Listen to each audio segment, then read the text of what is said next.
প্রধানমন্ত্রী তারেক রহমানের ভারত সফরের জন্য ঢাকার দেয়া শর্তকে কঠিন বলে অভিহিত করেছে ভারতীয় সংবাদ মাধ্যম। টাইমস অফ ইন্ডিয়ার খবরের শিরোনাম, প্রধানমন্ত্রী তারেক রহমানের ভারত সফরের জন্য কঠিন শর্ত দিয়েছে বাংলাদেশ। আর ইন্ডিয়ান এক্সপ্রেসের খবরের শিরোনাম করা হয়েছে, শেখ হাসিনাকে ফেরত পাঠাও প্রধানমন্ত্রী তারেক রহমানের সফরের জন্য বাংলাদেশের চূড়ান্ত সীমারেখা। অনুপ পিয়ালের রিপোর্ট।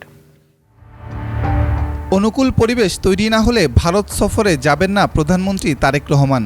তারেক রহমানের ভারত সফর প্রসঙ্গে এমনটাই জানিয়েছে পররাষ্ট্র মন্ত্রণালয়।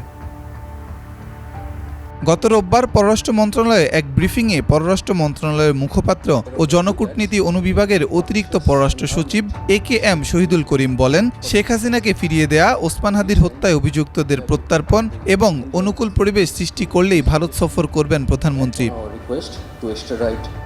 এসব শর্তকে ভারতের জন্য কঠিন বলছে ভারতীয় সংবাদ মাধ্যম।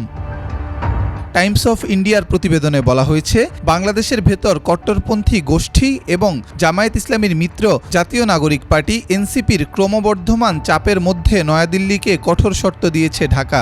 প্রতিবেদনে বলা হয়, এসব শর্ত এমনভাবে দেয়া হয়েছে যা ভারতের পক্ষে তাৎক্ষণিকভাবে মেনে নেওয়া আপাতদৃষ্টিতে অসম্ভব। ভারত সরকারের একাধিক সূত্র টাইমস অফ ইন্ডিয়াকে বলেছে, ব্রিক্স সম্মেলন এবং দ্বিপাক্ষীয় সফর দুই ক্ষেত্রেই তারেক রহমানকে দেয়া আমন্ত্রণ বহাল আছে। এখন সফরের সময় নির্ধারণের বিষয়টি ঢাকার সিদ্ধান্তের উপর নির্ভর করছে।